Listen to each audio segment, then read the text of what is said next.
할렐루야. 아멘. 산돌로 세워져가는 안산동산교회 3부 예배로 모이신 여러분들 환영합니다. 오늘도 시작하기 전에 공지사항을 드리고 시작하도록 하겠습니다. 일단 쓰고 계신 마스크는 예배가 끝나고 교회당을 벗어나기 전까지는 꼭 착용하여 주시기 바랍니다. 두 번째는 거리두기인데요. 오늘도 2부 예배, 1부 예배 때부터 보니까 지금 이렇게 흰색 천이 씌워진 의자에 앉기 시작한 지가 꽤 된 것 같은데도 아직도 좀 다른 데 앉으려고 하시는 분들이 계신 것 같아요. 자기가 지금 자신이 흰색 천이 씌워진 의자에 앉아 계신지 한 번 더 확인하시고 이 거리두기와 또 퇴장하실 때도 앞에 분들과 자신의 거리가 잘 적당히 떨어져 있는지 확인하시고 이동하셨으면 좋겠습니다. 모두 다 안전한 예배를 위해 노력하고 있으니까요. 나 하나쯤은 이런 생각 접어두시고 꼭 잘 지켜주시기 바랍니다.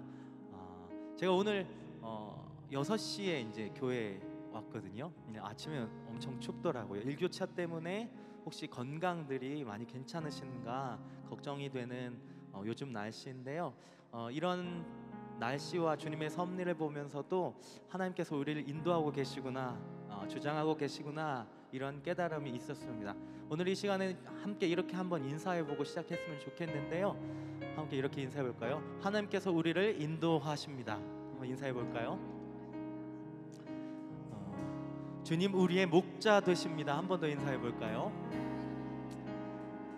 그렇게 우리의 삶을 영원히 인도하시는 하나님의 은혜 가운데 오늘도 그런 인도하시는, 주장하시는 하나님을 깊이 만나시는 은혜의 시간 되시길 소망합니다. 함께 찬양함으로 예배 문을 열도록 하겠습니다.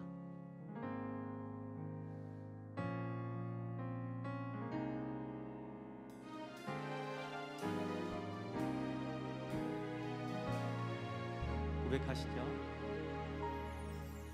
주 나의 목자 되시니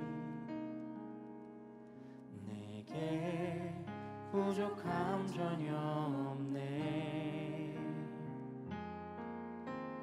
푸른 초장에 누이시며 쉴만한 물가 인도하시네. 주 나의 목자 되시니 내게 부족함 전혀 없네. 사망의 골짜기 두려워하는 주께서 나와 함께함이라.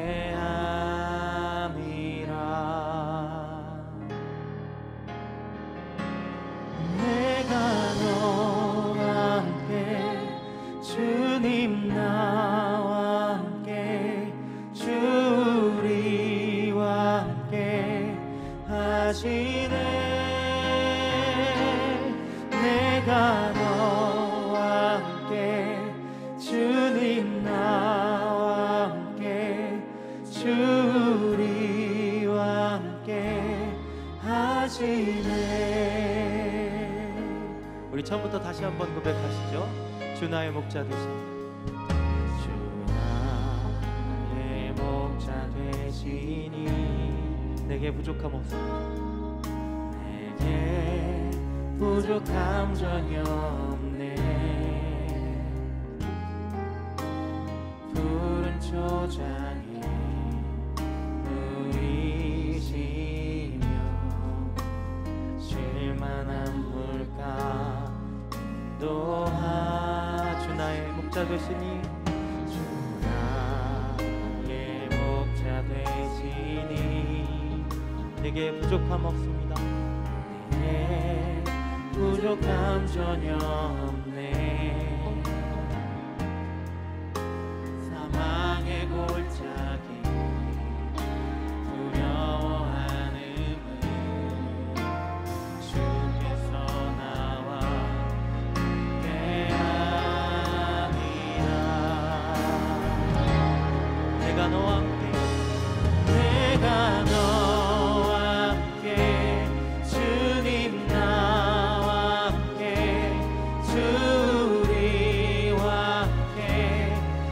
하시네. 내가 너와 함께 주님 나와 함께 주 우리와 함께. 한 번 더 처음부터 고백합니다. 주 나의 목자 되시니 주 나의 목자 되시니 내게 부족함 전혀 없네. 푸른 초장 누이시며 쉴만한 물가 인도하. 주 나의 목자 되시니 나의 목자 되시니 내게 부족함 없습니다. 내게 부족함 전혀 없네. 사망의 골짜기 두려워하는 주께서 나와 함께합니다. 내가 너와 함께 내가 너와 함께 주님 나와 함께 주 우리와 함께 하시네. 내가 너와 함께 주님 나와 함께 주 우리와 함께 하시네. 내가 너와 함께 주님 나와 함께 주 우리와 함께 하시네. 내가 너와 함께 주님 나와 함께 주 우리와 함께. 네, 한 번 더 고백합니다. 내가 너와 함께 내가 너와 함께 주님 나와 함께 주 우리와 함께 하시네. 내가 너와 함께 주님 나와 함께 주 우리와 함께 하시네.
내 주여 내 마음 붙드사 주여 내 마음 붙드사 그곳에 있게 하소서 그곳은 빛과 사랑이 언제나 주의 바람을 하나님 앞에 올려드립니다. 내 주여 내 마음 붙드사 내 주여 내 마음 붙드사 그곳에 있게 하소서 그곳은 빛과 사랑이 언제나 마지막으로 다시 한번 찬양합니다. 내 주여 내 마음 붙드사 내 마음 붙드사 그곳에 있게 하소서 그곳은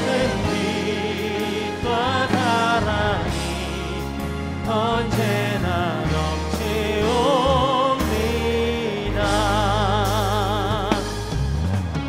우리 자리에서 일어나셔서 두 손을 높이 드시고 오늘도 우리와 함께 하시는 하나님을 찬양하며 나아갑니다. 찬양하라 내 영혼아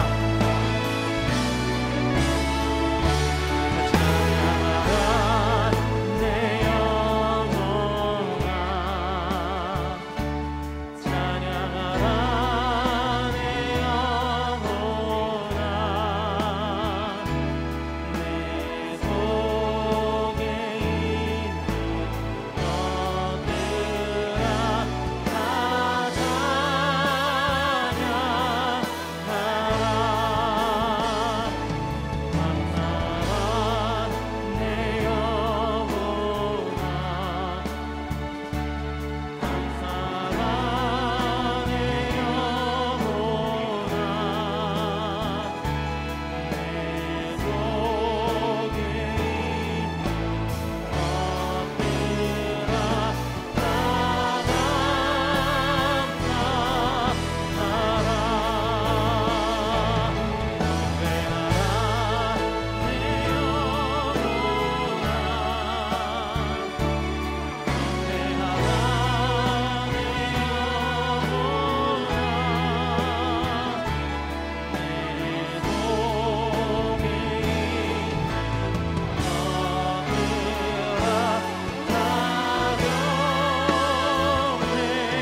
하나님은 영이시니 예배하는 자가 영과 진리로 예배할지니라.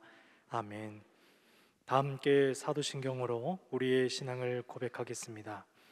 전능하사 천지를 만드신 하나님 아버지를 내가 믿사오며 그 외아들 우리 주 예수 그리스도를 믿사오니 이는 성령으로 잉태하사 동정녀 마리아에게 나시고 본디오 빌라도에게 고난을 받으사 십자가에 못 박혀 죽으시고 장사한 지 사흘 만에 죽은 자 가운데서 다시 살아나시며 하늘에 오르사 전능하신 하나님 우편에 앉아 계시다가 저리로서 산자와 죽은 자를 심판하러 오시리라. 성령을 믿사오며 거룩한 공회와 성도가 서로 교통하는 것과 죄를 사하여 주시는 것과 몸이 다시 사는 것과 영원히 사는 것을 믿사옵나이다. 아멘. 다 함께 자리에 앉으셔서 찬양하겠습니다.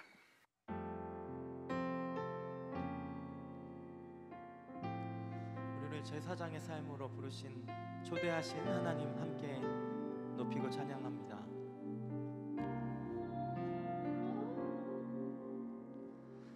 온 세상 주인 되신 주님이 우리 위해 이 땅에 오셨네. 온 땅의 소망 되신 주님이 이 땅의 소망 우리라 하시네. 너흰 택한 족속 왕같은 제사장 거룩한 나라 그의 소유된 백성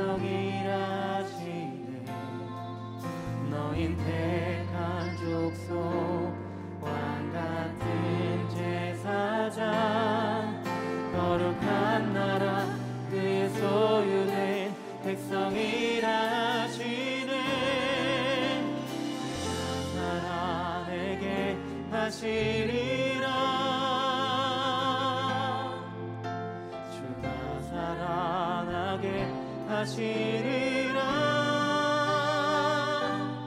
어둠 속에서 불러내어 귀한 빛으로 들어가게 하시니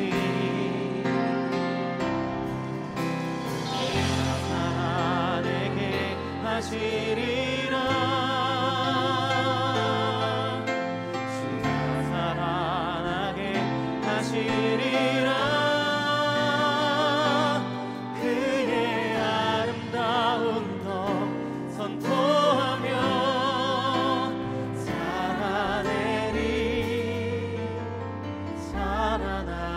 살아나리라. 우리 처음부터 한 번 더 고백하시죠. 온 세상 주인 되신, 온 세상 주인 되신 주님이 우리 위해 이 땅에 오셨네. 이 땅의 소망 되신 주님이 이 땅의 소망 우리라 하시네. 너인 택한 족속, 너인 택한 족속 왕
누립니다. 영생을 누리며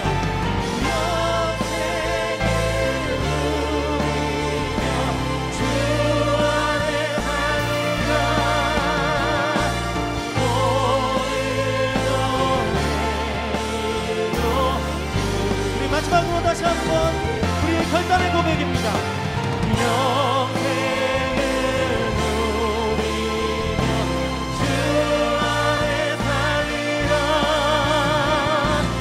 오늘도 내일도 주 함께 살리라.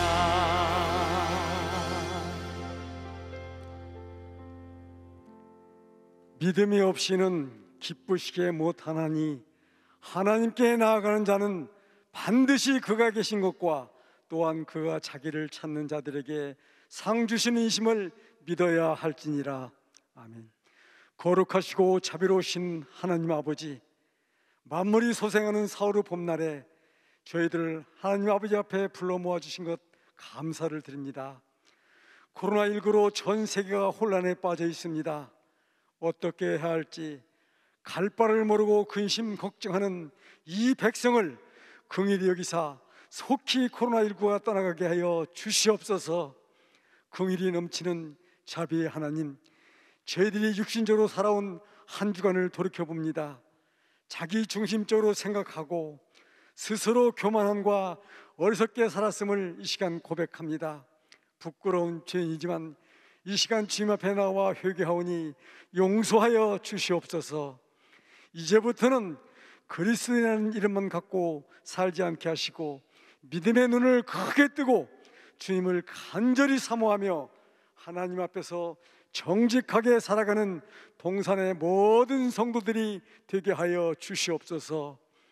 은혜와 자비의 하나님, 주님의 피로 값주고 사신 동산교회를 산 소망이 넘치는 교회가 되게 하여 주시옵소서. 사랑을 베푸는 교회가 되게 하여 주시고 상처 입고 방황하는 이웃들에게 사랑으로 감싸주며 치료해주며 그리스도의 사랑을 전파하는 동산교회가 되게 하여 주시옵소서. 오늘은 특별히 장애인 주일입니다. 편견 없게 하시고 서로 돕는 동산교인이 되게 하셔서 장애우들이 불편 없이 함께 신앙생활 할 수 있도록 도와주시옵소서. 오늘 예배드리는 저희들 모두가 하나님의 은혜를 마음으로 주님 앞에 나왔습니다. 이 시간 단위에 세우신 김성겸 담임 목사님께 하나님의 사랑이 넘치게 하시고 영육간의 강건함으로 채워 주시옵소서. 날마다 성령 충만함으로 채워주시사 목사님을 통하여 주시는 하나님의 말씀을 듣고 상하고 찢긴 심령들이 위로를 받고 소망을 얻게 하시고 육신의 질병으로 고통받는 성도들이 치유함을 받고 궁핍한 자가 부유함과 형통을 얻으며 세상의 유혹에 흔들리는 심령들이 살아계신 하나님의 역사로 믿음 안에서 견고히 서는 성도들이 다 되게 하여 주시옵소서. 이 시간 예배를 위해 몸과 마음을 들여 봉사하는 모든 봉사자들을 축복해 주시옵소서. 예배의 시중을 주님께 온전히 의탁하오며 살아계신 예수님의 이름으로 기도드리옵나이다. 아멘.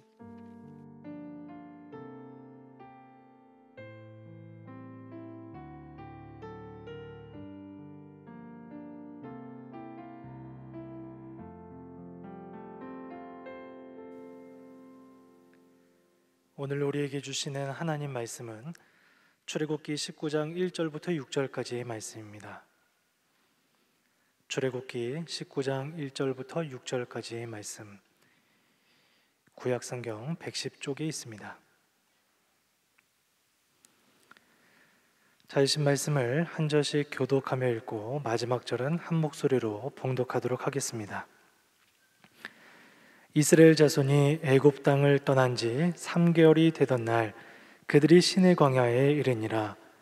그들이 르비딤을 떠나 시내 광야에 이르러 그 광야에 장막을 치되 이스라엘이 거기 산 앞에 장막을 치니라. 모세가 하나님 앞에 올라가니 여호와께서 산에서 그를 불러 말씀하시되 너는 이같이 야곱의 집에 말하고 이스라엘 자손들에게 말하라. 내가 애굽 사람에게 어떻게 행하였음과 내가 어떻게 독수리 날개로 너희를 업어 내게로 인도하였음을 너희가 보았느니라. 세계가 다 내게 속하였나니 너희가 내 말을 잘 듣고 내 언약을 지키면 너희는 모든 민족 중에서 내 소유가 되겠고 너희가 내게 대하여 제사장 나라가 되며 거룩한 백성이 되리라. 너는 이 말을 이스라엘 자손에게 전할지니라.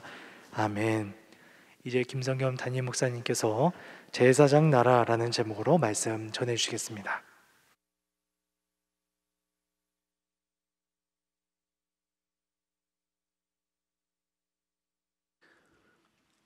4월 18일 주일 예배 함께하고 계시는 모든 동산의 가족들을 환영하고 축복합니다. 지금 이곳에 예배당에도 많은 성도님들이 또 안전하게 함께 예배를 드리고 계시고, 지금 각 처소에서 온라인으로 예배를 드리시는 우리 성도님들 계십니다. 어디에 있든지 그곳이 주님이 함께 거하시는 그분의 거룩한 임재와 은혜가 넘치는 자리가 되기를 축복합니다. 오늘은 장애인 주일입니다.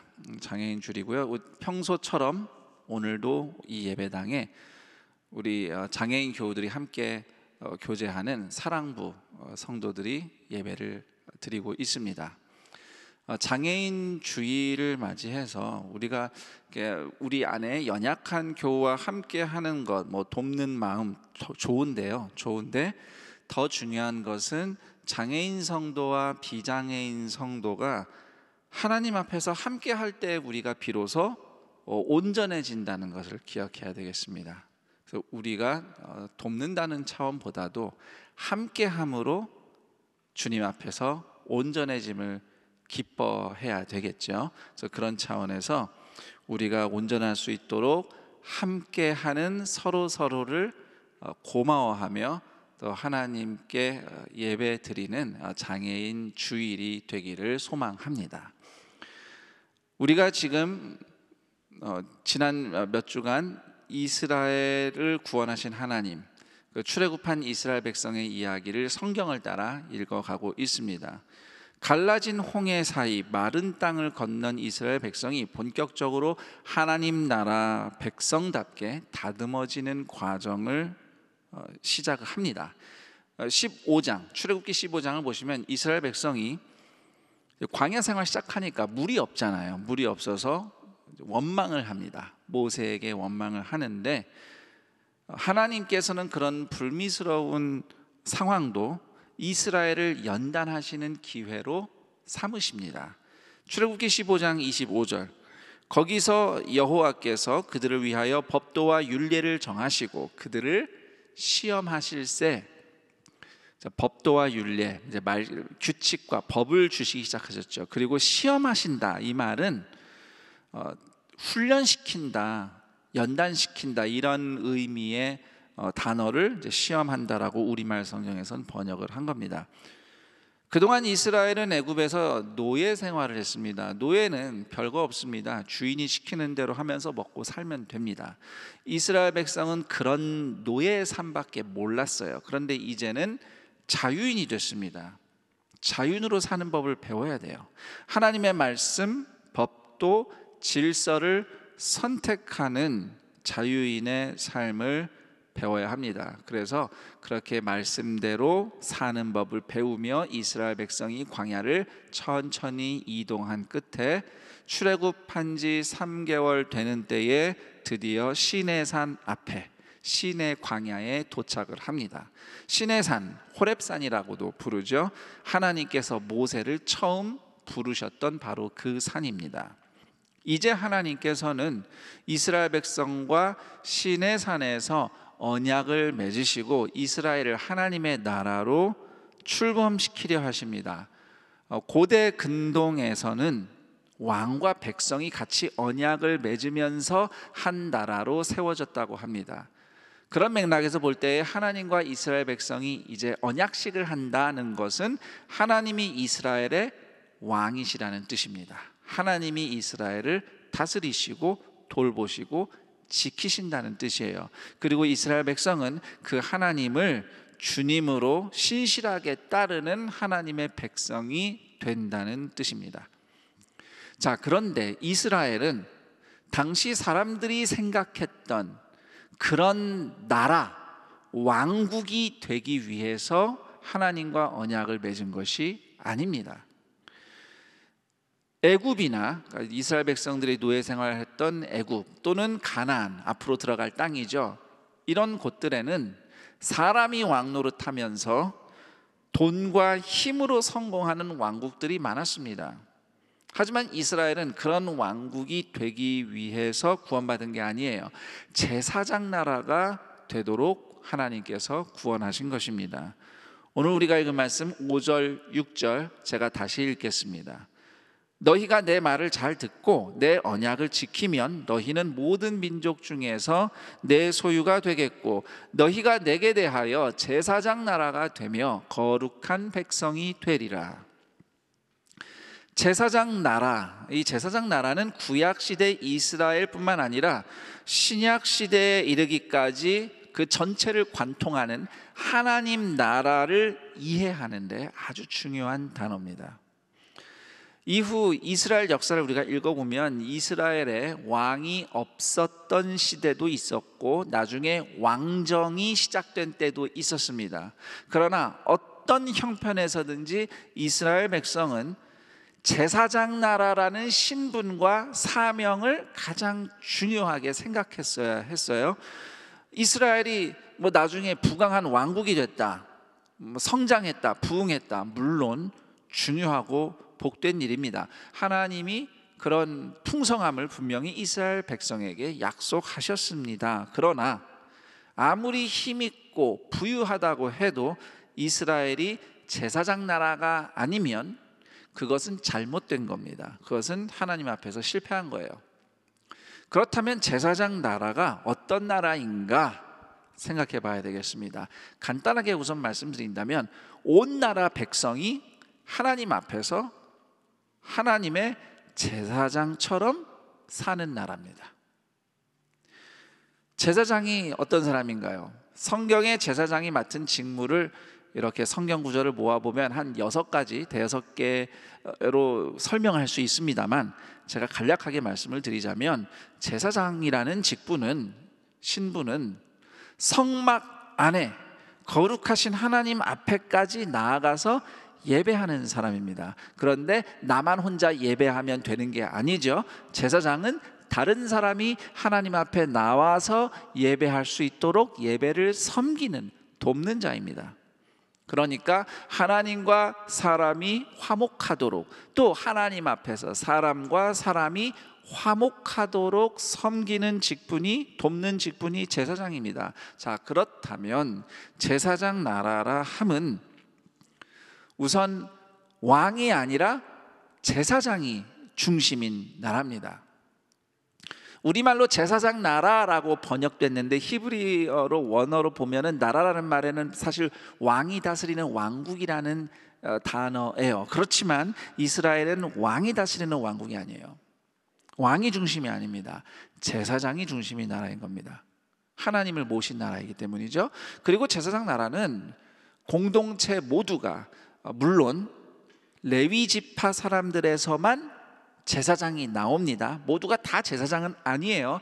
그렇지만 이스라엘 백성이라면 누구나 하나님과 세상 앞에서 제사장과 같은 마음과 태도로 살아가는 겁니다. 그것이 제사장 나라입니다.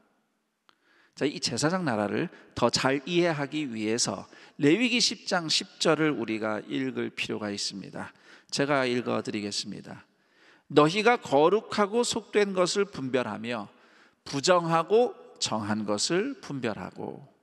이 말씀은 제사장들의 직무에 대해서 주신 말씀이에요. 그런데 이스라엘의 모든 하나님의 백성이 다 제사장 나라라고 생각해 볼 때에 이 말씀처럼 거룩한 것과 속된 것을 분별하는 삶, 부정함과 정함을 분별하는 삶은 이스라엘 백성 모두에게 적용이 되는 삶입니다. 세상 만물은 성과 속으로 구별이 됩니다. 거룩한 것과 세속에 속한 것으로 나뉘어져요. 그리고 여기서 거룩함은 사실 하나님만 해당이 됩니다. 하나님만 거룩하셔요. 엄밀히 말해서 창조주 하나님뿐이에요. 하나님이 유일하게 의로우시고 완전하신 분입니다. 신명기 6장 4절 이스라엘아 들으라 우리 하나님 여호와는 오직 유일한 여호와시니 유일한 여호와 하나님만이 유일한 창조주이시고 유일한 구원자이십니다. 그래서 오직 하나님만이 거룩하세요. 그래서 성과 속을 구분한다고 할 때는 우리가 보통 생각하는 것처럼 거룩한 것과 거룩하지 않은 것을 나눈다는 개념이 아니라 근본적으로 창조주 하나님과 아닌 것을 나눈다는 뜻입니다.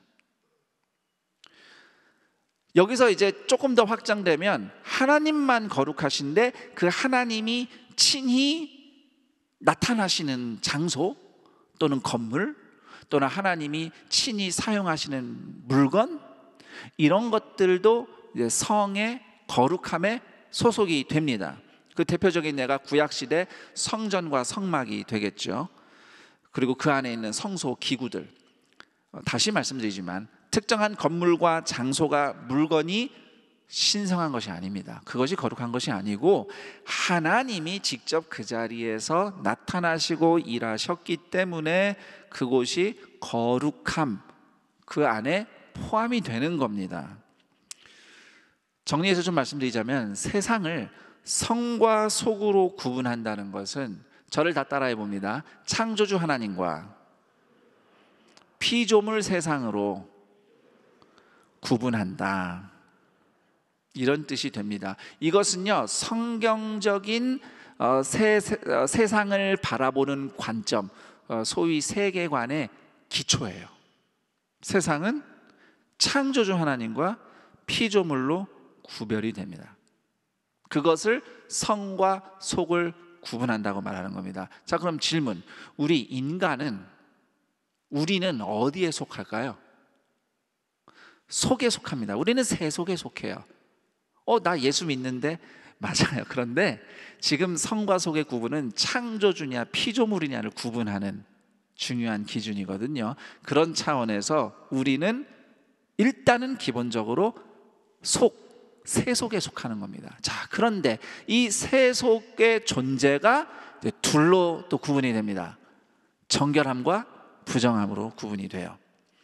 자, 여기서 정결하다는 것은 새 속 피조물인데 거룩하신 하나님과 함께 할 수 있도록 정결해진 상태입니다. 원래 처음에 하나님이 세상을 창조하셨을 때, 인간을 창조하셨을 때는 하나님과 함께 거할 수 있도록 정결한 상태였어요. 그런데 아담과 하와가 에덴 동산에서 죄를 짓고 타락한 이후에 사람은 물론이고 온 세상이 부정하게 됐죠. 부정한 세속이 된 겁니다. 하나님과 함께 할 수 없게 됐어요. 그래서 정결하다고 하는 것은 이제 그 이후에는, 타락 이후에는 죄와 어둠, 그 흠결이 하나님께 용서받고 씻긴 상태를 의미하게 됩니다. 그래서 우리가 보통 거룩한 백성이라고 얘기하잖아요. 성경에도 그런 표현이 있습니다. 거룩한 백성이라고 할 때는 그 사람 자체가 거룩하다, 하나님처럼 거룩하다, 이런 의미가 아니에요. 그런 뜻이 아니고, 피조물인데 새 속에 속한 인간이지만 하나님과 함께 할 수 있도록 정결하게 된 사람을 거룩한 백성이라고 부르는 겁니다. 그럼 그 반대도 있겠죠. 부정한 상태. 부정하다는 것은 하나님과 함께 할 수 없는 상태를 얘기합니다. 하나님으로부터 멀어진 상태가 부정한 상태죠. 자, 이 그림으로 제사장 나라를 설명한다면 이렇습니다. 제사장 나라란 새 속 피조물인 사람이 거룩하신 하나님과 함께 할 수 있도록 정결하게 사는 나라이고요. 그리고 더 나아가서 부정한 세상도 거룩하신 하나님 앞으로 초대받는 복을 받도록 섬기는 나라예요. 나만 정결한 게 아니라 다른 이웃도 세상도 하나님의 은혜로 정결해져서 하나님과 함께 할 수 있게 돕는 나라, 그것이 제사장 나라의 의미입니다. 그래서 창세기 26장 4절에 네 자손으로 말미암아 천하 만민이 복을 받으리라, 아브라함 가문에게 이 복을 약속하셨을 때는 바로 이 제사장 나라로서의 미래를 얘기하신 겁니다.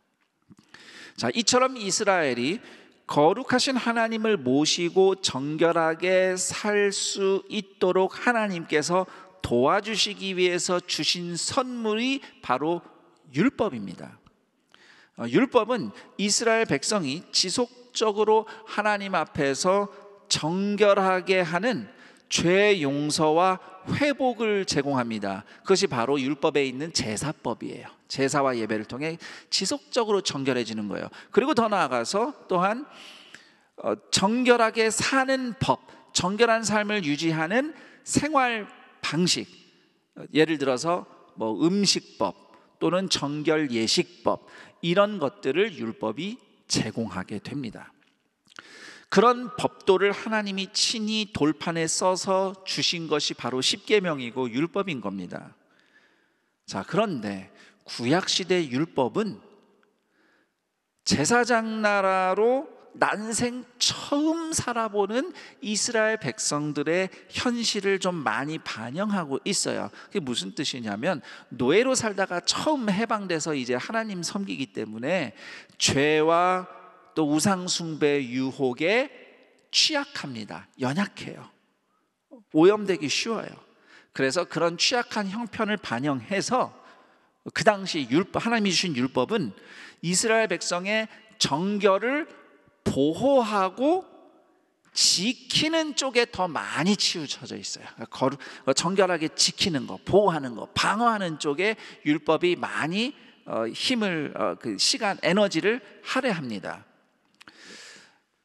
분명히 율법에도 세속, 부정한 세속을 하나님 앞으로 초대하는 제사장 나라의 삶을 가르치고 있습니다만, 그렇지만 이제 이스라엘 백성 자신이 정결하게 사는 것조차도 버겁기 때문에, 나 하나 건사하는 게 너무 힘들다 보니 구약 시대의 제사장 나라의 삶이라는 것이 대체로 부정한 세상과 선을 긋고 분리하고 밀어내기에 바빴어요.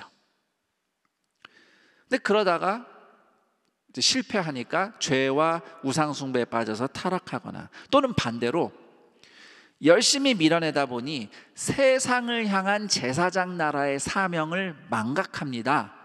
그리고 자기들만 거룩하게 살겠다고, 우리만 선민, 선택된 민족이다, 이런 식으로 자기들만을 위한 종교로 어긋나 버립니다. 그것이 이제 우리가 알고 있는 율법주의가 되겠습니다. 소위 이런 걸 세속화라고 부르는 겁니다. 세속화라고 하는 것은 제사장 나라로 세우신 하나님의 뜻으로부터 멀어져 버린 거예요. 자기만을 위해서 하나님의 이름을 사용하는 겁니다. 그러다 보니 하나님의 뜻에서 멀어지고 하나님으로부터 멀어지고 성결을 잃어버리는 거예요. 이름과 껍데기는 있는데. 자, 이 지경이 되죠, 이스라엘 백성이. 그래서 예수님이 오신 겁니다. 하나님의 백성은 물론이고 이 부정한 세상도 정결하게 변화시키는 제사장 나라를 이루기 위해서 예수님이 친히 내려오셨습니다. 그리고 제사장 나라가 보여줄 그 거룩함의 능력이 무엇인지 예수님이 친히 보여주셨어요. 마태복음부터 요한복음까지 우리가 예수님의 이야기를 읽으면 수많은 사례들이 나옵니다. 율법대로 하면 성전 성소까지 부정하게 만들 수 있는 죄를 진 죄인이 있어요. 그 죄인을 유대인이 접촉만 해도 나도 부정해지는 거예요. 그런데 그 죄인이 예수님을 만났는데 예수님이 부정해지시는 게 아니라 그 죄인이 깨끗해집니다. 거꾸로. 그 죄인이 회개하고 정결하게 변화되는 거예요. 율법대로 하면 성전 성소까지 부정해지는 그런 병자의 신세이기 때문에 성전을 못 들어가요. 격리돼 있어요. 누군가가 그 병자와 접촉하면 그럼 그 유대인도 부정해지는 거예요. 그런데 그 병자가 예수님 옷자락을 만졌는데 예수님이 부정해지기는커녕 오히려 그 병자가 정결하게 치료받고 변화되는 겁니다. 옛날엔 지키느라 바빴는데 이제는 부정한 것을 정결하게 변화시키는 이 능력이 바깥으로 나가는 시대가 예수님과 함께 시작이 된 겁니다. 부정한 세속이 예수님을 만나면 오히려 그들의 죄와 부정함이 씻음과 고침을 받고 정결하게 회복되는 구원이 나타나는 거예요. 거룩을 보호하고 지키기 급급한 삶이 아니라 거룩한 삶을 오히려 세상에 나눠주는 겁니다. 하늘로부터 내려오는 구원, 회복, 화목을 나누어주는 삶인 것이죠. 바로 이와 같은 제사장 나라를 성취하시기 위해서 예수님께서 오셨고 십자가에 못 박혀 죽으셨고 부활하신 것입니다. 물론 예수님께서 하나님 나라 복음을 전파하실 때 제사장 나라라는 단어를 구체적으로 쓰지는 않으셨습니다. 그렇지만 예수님이 말씀하신 하나님 나라는 제사장 나라가 맞습니다. 요한복음 18장 36절에서 예수님이 이렇게 말씀하셨어요. 내 나라는 이 세상에 속한 것이 아니니라. 자, 이 말씀은요, 하나님 나라가 멀리 저 하늘에 내세 어딘가에 있다 이런 뜻이기보다는, 물론 우리가 죽은 후에 주님 품에 안길 그곳이 있습니다만, 예수님이 요한복음 말씀을 하셨을 때는 이 땅의 정치의 논리, 힘의 논리, 돈의 논리가 아닌 하나님께 속한 나라다라는 것을 의미하신 겁니다.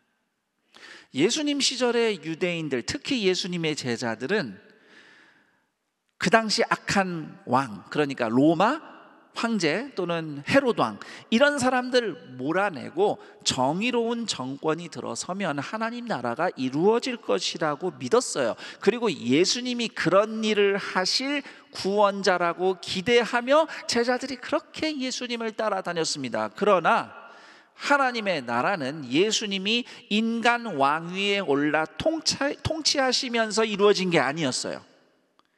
예수님은 오히려 십자가 위에 올라가심으로써 부정했던 죄인들이 정결한 주의 백성으로 거듭남으로써 예수님이 세속의 왕권에 앉으신 것이 아니라 우리 마음의 보좌에 앉으심으로써, 다시 말해서 한 사람 한 사람이 성령을 받음으로써 세워진 나라가 하나님의 나라, 제사장 나라인 것입니다.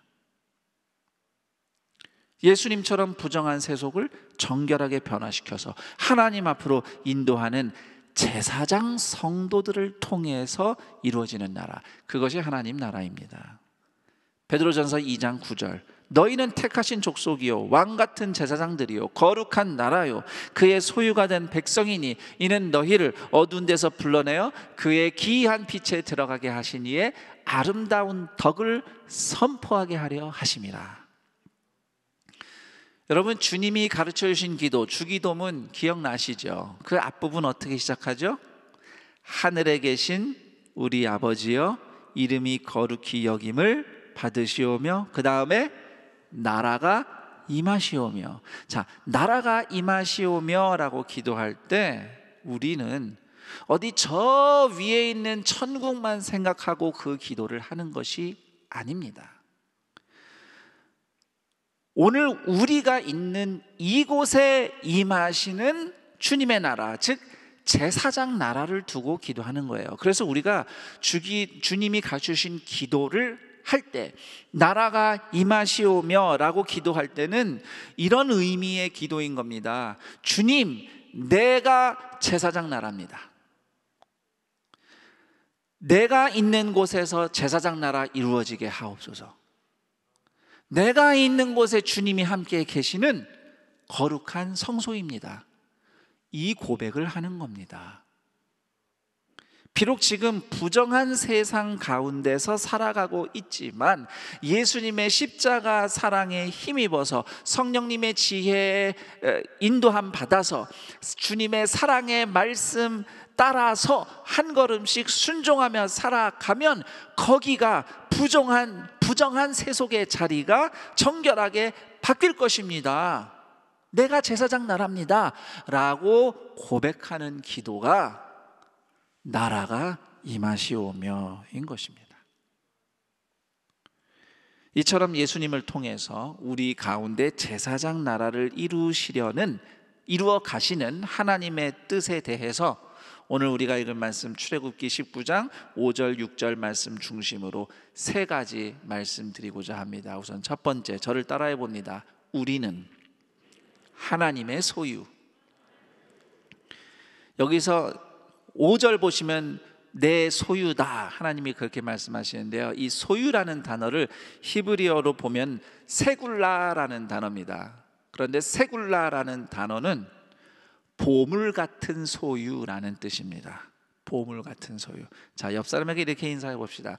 당신은 하나님의 보물입니다.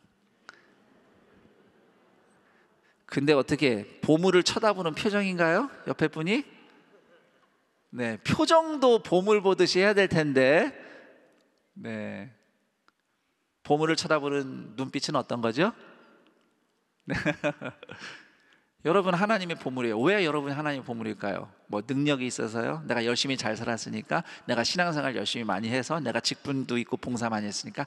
아닙니다. 하나님이 여러분 구원하시려고 예수님 생명으로 값을 치렀거든요. 온 우주를 통틀어도 비교할 수 없는, 대칭이 되지 않는 하나님의 아들의 생명값으로 하나님이 여러분을 구원하셨기 때문에 여러분은 하나님의 보물입니다.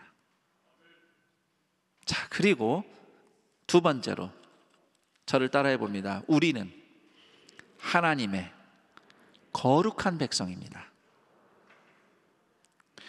자, 거룩한 백성, 제가 아까 말씀드렸습니다. 우리 스스로가 거룩한 사람이 아닙니다. 우리는 하나님처럼 거룩할 수가 없어요. 대신 거룩하신 하나님이 함께 계셔서 우리가 거룩한 사람으로 나타나는 거예요. 자, 그런데 하나님이 그냥 오셔서 내가 옆에 좀 앉을게 그러고 그냥 이렇게 계시나요? 그렇지 않죠. 우리를 정결하게 바꾸시면서 함께 계십니다. 그러니까 거룩한 백성이라 함은 하나님에 의해서 정결하게 된 은혜가 나타나는 사람이에요. 예수님의 십자가를 통해서 용서받고 정결하다는 것이 보이는 사람이에요. 그게 어떻게 보일까요? 나를 정결하게 하신 하나님의 은혜가 보인다는 게 도대체 뭐겠습니까? 내가 예수님께 용서받은 것처럼 나도 누군가를 용서하는 겁니다. 예수님이 나를 사랑하신 것처럼 또 누군가를 사랑하는 거고요. 예수님이 나를 환대하신 것처럼 또 누군가를, 서로를 환대하는 겁니다. 예수님의 은혜로 내가 씻음을 받은 것처럼 또 다른 누군가가 그렇게 씻음 받을 수 있도록 예수님처럼 희생하며 섬기는 것이죠. 그런 우리를 통해 우리를 정결하게 하신 하나님의 은혜가 나타나는 겁니다. 그때 우리가 거룩한 백성으로 사는 겁니다.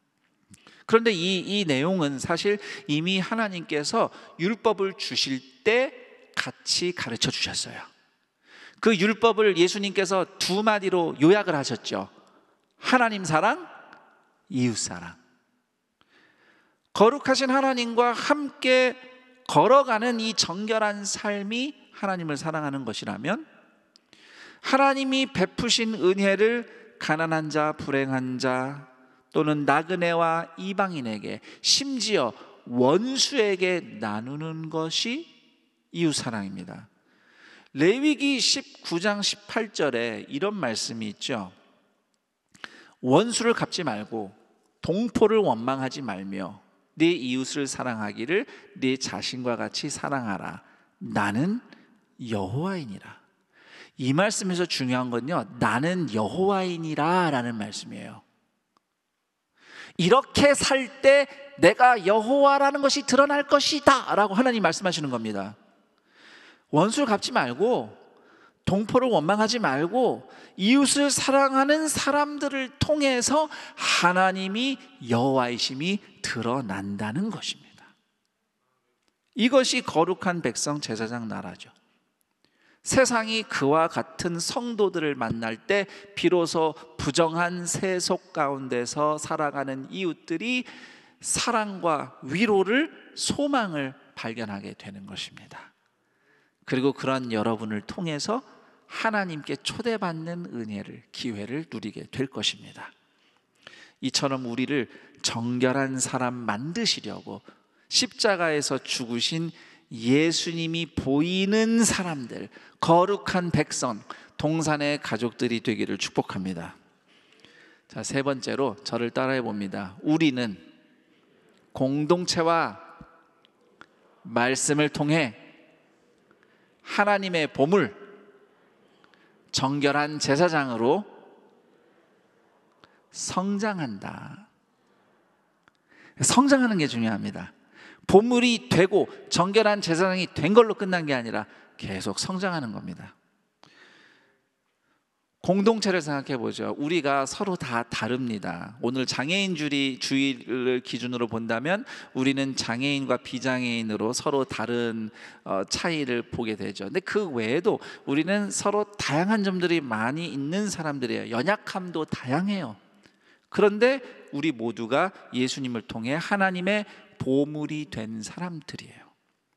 요즘 우리가 코로나 때문에 예배도 우리가 간격 유지해서 앉고 현장 예배, 온라인 예배 동시에 진행하면서 성도와 성도가 이렇게 만나는 것도 우리가 소그룹으로 그렇게 만나면 셀로 만나기가 어렵기 때문에 온라인, 비대면으로 만나요. 그렇지만 그래도 우리가 어떤 식으로든지 또 이렇게 점 찍듯이 그냥 인사하고 지나가야 할지라도 서로를 하나님의 보물로 보면서 대하며 함께 연결이 될 때에 우리를 보물 삼으신 예수님의 사랑이 나타나고 경험되고 또 그 사랑에 힘내서 우리가 일어나 또 살아갈 수 있습니다. 그리고 하나님의 말씀을 들을 때마다 십자가를 통해 우리를 정결하게 하신 예수님의 사랑을 경험하게 돼요. 그 사랑으로 내가 채워집니다. 그 사랑의 말씀에 힘입어서 주님과 함께 하루하루 걸어가는 여러분들을 누군가가 만날 때 그 누군가가 여러분과 함께 하시는 하나님의 사랑과 위로를 만나게 될 것입니다. 그러면 우리가 제사장 나라로 살아가는 것이지요. 이처럼 하나님의 보물 소유라는 확신과 나를 정결하게 하시는 하나님의 은혜가 드러나는 제사장 나라의 삶을 기대하며 매일 매순간 주님의 말씀에 귀 기울이며 살아가는 동산의 제사장 성도들 다 되시기를 축복합니다. 참고로 이제 다음 주간부터 산돌 성경 읽기 시즌 3 시작이 됩니다. 역사서 또 함께 말씀으로 읽으면서 말씀을 읽으며 제사장 나라로 우리를 부르신 하나님의 인도하심을 개인과 가정이 누리는 은혜가 충만하기를 기대합니다. 이제 마지막으로 제사장 나라의 삶의 실천을 생각해 보게 하는 글 하나를 읽어 드리겠습니다. 어느 성도가 산돌 성경 읽기 홈페이지 게시판에 올린 글이에요. 제가 읽어 드리겠습니다. 신명기 14장 29절 말씀에 네 성중에 거류하는 객과 및 고아와 과부들이 와서 먹고 배부르게 하라는 말씀을 읽다가 배부르게 하라는 단어가 새롭게 다가왔습니다. 어려운 이웃을 위해 베푸는 일은 당연하다고 여겼지만 배부르게까지는 생각이 미치지 못했습니다. 순간 하나님이 배불리 먹이셨던 장면이 스쳤습니다. 예수님의 오병이어의 기적과 또 남은 조각 12광주리, 사르밧 과부의 넘치는 기름병 이야기, 또 저를 배부르게 하셨던 은혜의 기억이 생각났습니다. 우리의 만족이 배부른 것에 있지는 않지만 그럼에도 우리에게 배부르도록 넘치는 은혜를 부어주시는 하나님의 은혜에 감사합니다. 하지만 제 삶의 현장에서는 적당히 공평하게 주자는 마음뿐이었습니다. 예수님은 그렇게 안 하셨는데, 넘치는 은혜를 받은 저는 공평한 자선을 베풀려고 했습니다. 염치 없이 말입니다. 제가 섬기는 일터와 삶의 현장에서 넘치는 은혜와 풍성한 사랑을 어떻게 전할지 앞으로 더 고민하겠습니다. 제가 전하는 물건에 초점이 멈추는 것이 아니라 그 너머의 은혜와 사랑을 느끼고 알 수 있도록 말입니다. 오늘 이 말씀이 여러분에게는 어떻게 다가왔습니까? 우리를 예수 그리스도의 보혈을 통해 주님의 보물 소유로 만드셨고 우리를 정결하게 바꾸셔서 하나님과 함께 살아갈 수 있는 제사장 나라로 우리를 구원하시고 오늘도 이끄신다는 이 말씀이 오늘 여러분에게는 어떻게 들립니까? 하나님은 어떤 분이시며 여러분은 누구이며 그러므로 주님이 우리를 어떤 삶으로 인도하신다고 깨달았는지 우리 각자 말씀을 다시 한번 되뇌이면서 적어도 보시고 또는 생각하면서 함께 말씀을 다시 한번 정리하는 시간을 갖도록 하겠습니다.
그럼 이제 오늘 우리가 들은 말씀 또 깨달은 또 결단한 내용으로 하나님께 기도하며 나아갈 텐데 여러분의 기도를 돕기 위해서 질문 2개를 준비했습니다. 우선 하나는 지난 한 주간 내가 예수님 안에서 하나님의 보물 소유임을 깨닫고 경험했던 때는 언제인가 생각해 보시기 바랍니다.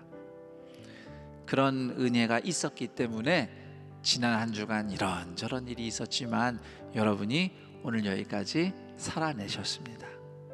하나님이 여러분을 어떻게 예수님의 십자가 은혜로 보물로 삼으셨는가, 내가 그 은혜를 어떻게 누리며 살았는가 되돌아보며 하나님께 감사하며 또 그 은혜로 한 주간을 기대하며 기도하기 바랍니다. 그리고 2번째 질문은 제사장 나라 성도로서 나는 어디서 누구를 만날 때 나와 함께 하시는 예수님의 거룩한 사랑이 나타나기를 원하는가?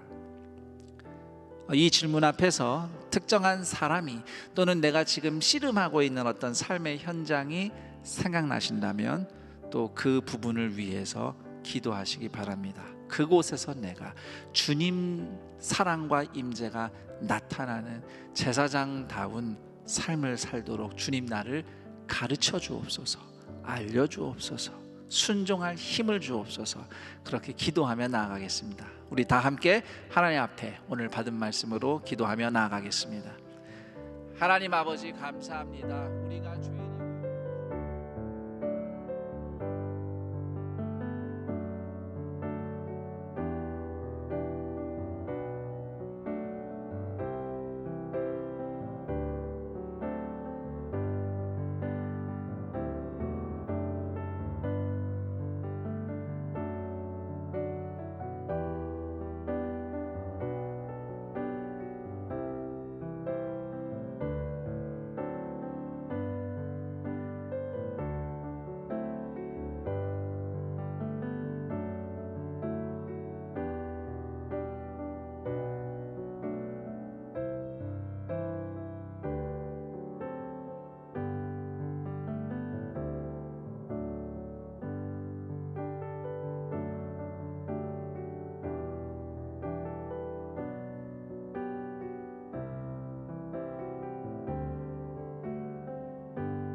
하나님 아버지 감사합니다. 예수 그리스도 십자가 보혈의 은혜 그 사랑으로 우리가 하나님의 보물 소유가 되었고 우리가 정결하게 변화받음으로 거룩하신 하나님이 성전 삼아 함께 하시는 사람들로 변화되어서 오늘 우리가 어떤 자리에 살아가든지 광야 같은 세상 한가운데 일지라도 우리는 거기서 주님이 함께 계시는 거룩한 백성 제사장 나라로 살아감을 믿고 또 감사하며 주님을 찬양합니다.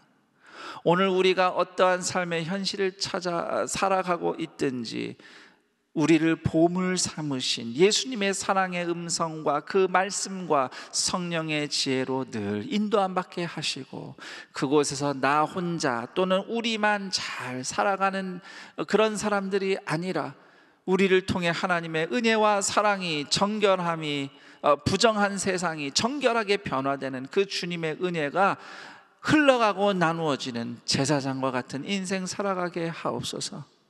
그런 동산의 가족들을 만나는 누군가가 하나님의 거룩한 삶으로 초대받는 구원과 회복의 역사가 일어나기를 간절히 소망하면서 주님 앞에 예물을 올려드립니다. 예물 드리는 손길들 위에 오늘도 먹이시며 입히시며 보호하시는 왕이신 하나님의 은혜가 갑절로 부어지게 하옵시고 드린 예물 쓰일 때마다 하나님의 구원과 회복 부정한 세속이 정결하게 변화되어 하나님과 함께 동행하는 삶으로 거듭나는 역사가 나타나게 하옵소서. 우리 주 예수 그리스도의 이름으로 기도드리옵나이다. 아멘.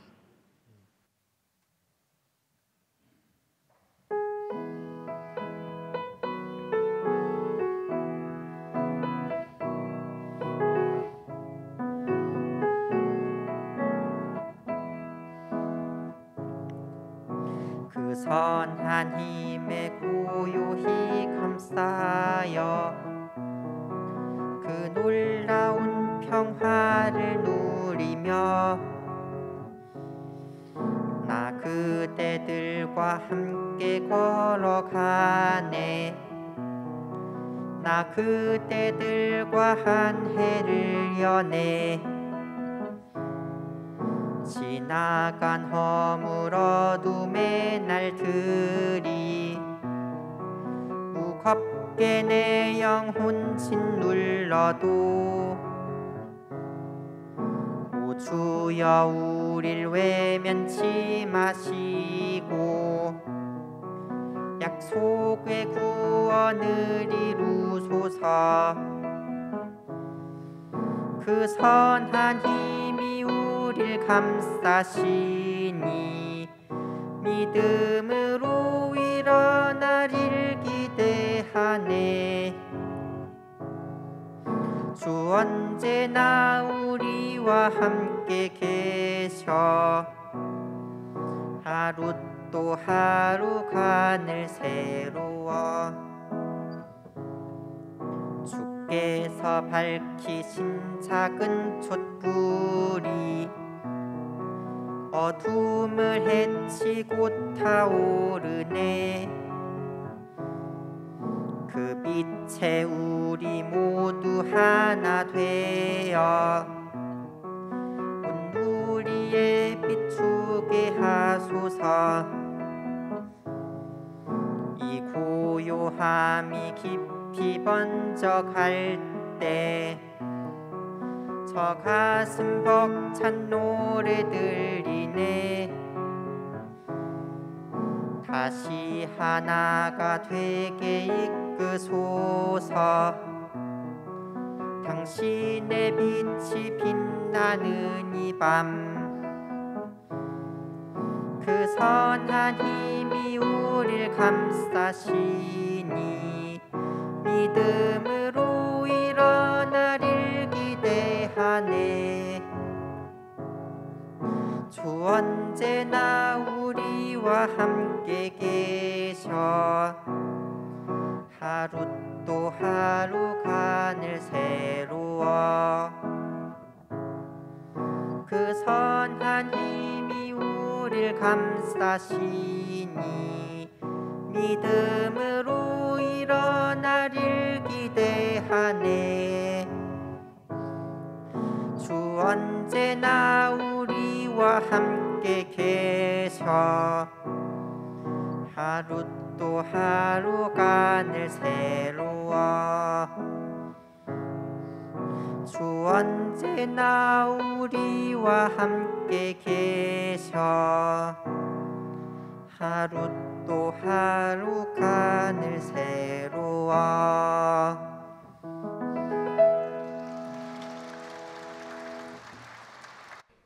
있는 모습 그대로.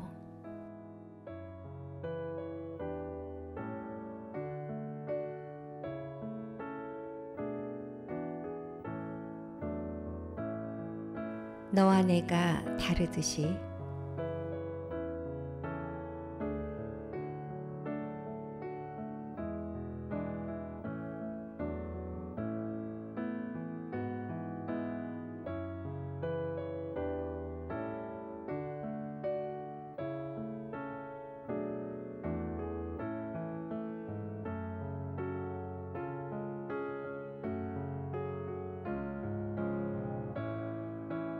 우리는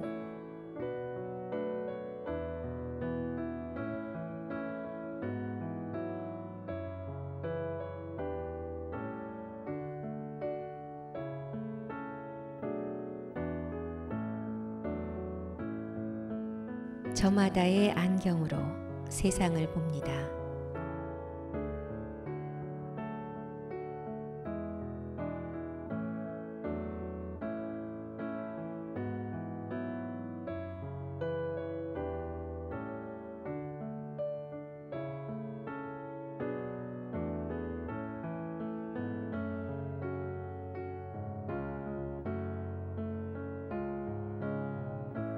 우리는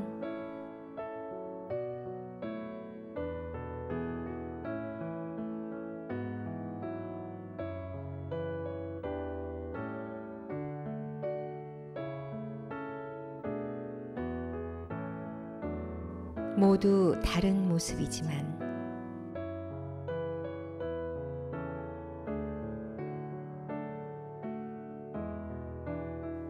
모두 하나님의 형상입니다. 그렇기에 안경을 벗고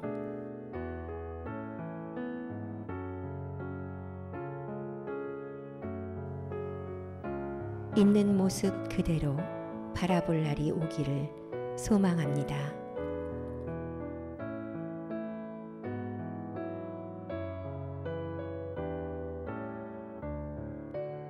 너희가 진리를 순종함으로 너희 영혼을 깨끗하게 하여 거짓이 없이 형제를 사랑하기에 이르렀으니 마음으로 뜨겁게 서로 사랑하라.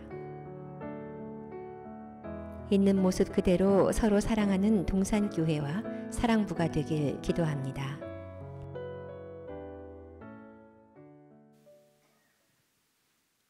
오늘 안산 동산교회 현장 예배와 온라인 예배를 함께 하시는 모든 분들을 주님의 이름으로 환영하고 축복합니다.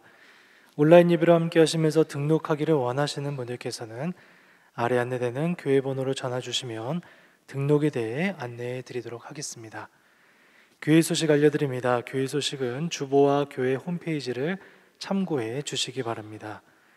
교회 소식 1면에 알림 1번, 오늘은 장애인 주일입니다.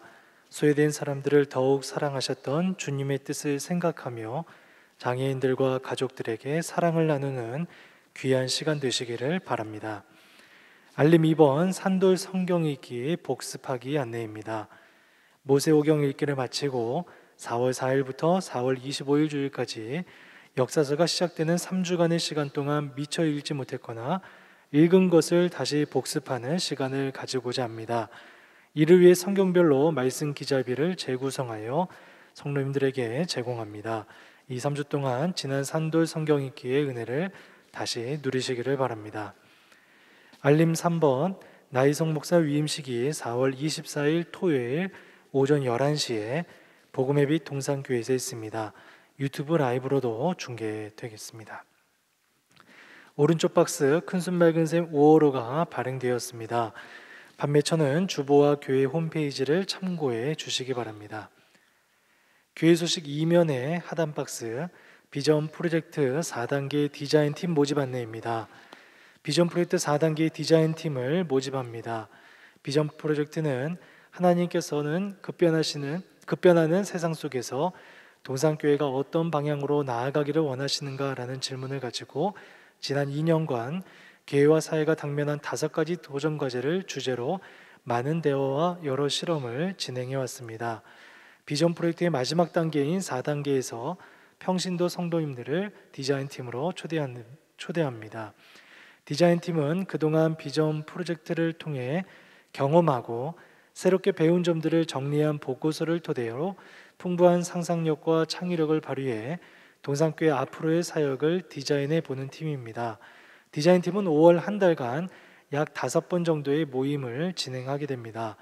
모집 대상은 지금까지 비전 프로젝트를 참여하지 않으신 성도님들 중에 교회를 사랑하고 창의적인 생각이 있으신 모든 자원하는 성도님들입니다. 5가지 도전과 과제와 신청 방법은 주보를 참고해 주시기 바랍니다. 모집 기간은 오늘부터 4월 23일 이번 주 금요일까지입니다. 코로나19 예방을 위한 안산 동산교회 공지사항입니다. 주일 예배는 본당과 학교배당에서 1부에서 5부까지 현장 예배와 인터넷 생중계 예배가 동시에 진행됩니다. 교회에서는 성도님들의 안전을 위해 최선을 다해 필요한 조치를 취하고 있습니다. 하나님의 인도하심 안에서 이 어려운 시기를 슬기롭게 극복할 수 있도록 적극적인 참여와 기도 부탁드립니다. 이번 주 한 가정에서 결혼 예식이 있습니다. 이교구 한정우님, 용민영 집사님 가정의 결혼 예식이 4월 24일 토요일에 있습니다. 자세한 사항은 주보를 참고해 주시고요. 성도님들의 많은 축하를 부탁드립니다. 그 외 임명, 알림, 모집 등은 주보를 참고해 주시기 바랍니다.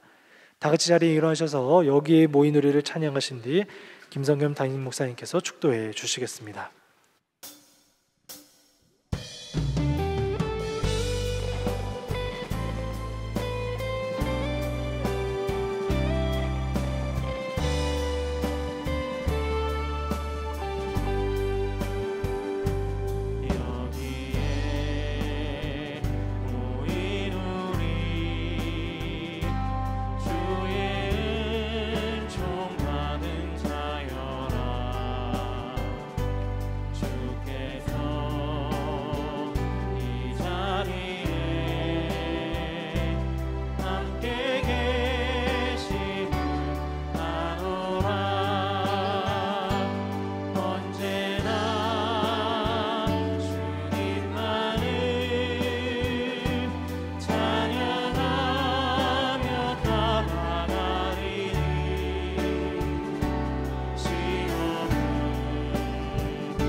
축도 전에 다시 한번 안내드리겠습니다.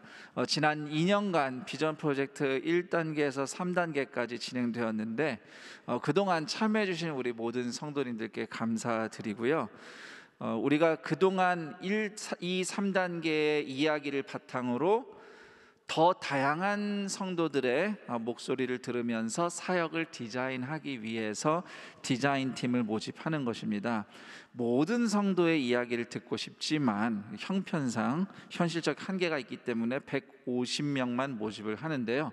많은 분들이 지원해 주시기를 부탁을 드리고, 혹시 150명보다 넘쳐서 신청이 오면 부득불 저희가 정해진 인원만큼만 선정하는 부분 좀 양해해 주시면 감사하겠습니다. 아무쪼록 함께 하신 분들, 또 들어서 소식을 아는 모든 성도들이 비전 프로젝트를 위해서 끝까지 기도해 주시길 부탁드립니다. 축도하겠습니다. 우리 주 예수 그리스도의 은혜와 하나님 아버지의 그 크신 사랑하심과 성령 하나님의 교통 감화 충만 인도하심이, 하나님의 보물 소유, 하나님이 함께 하심이 드러나는, 정결케 하시는 십자가 사랑의 은혜가 늘 나타나는 거룩한 백성 제사장 나라로 살아가노라고 다시 한번 결단하며 주님의 은혜를 구하는 동산의 모든 가족들, 왕같은 제사장들 인생 위에, 그들이 살아가는 모든 현장과 우리의 도시와 대한민국과 아직도 고통 아래에 있는 북녘의 동포들, 그리고 세계 곳곳 주님의 은혜가 필요한 선교 현장 땅끝 위에, 그리고 이 귀한 날 동산의 가족이 되신 안귀천 이혜자 교우들 인생 위에 영원토록 함께 있을지어다. 아멘.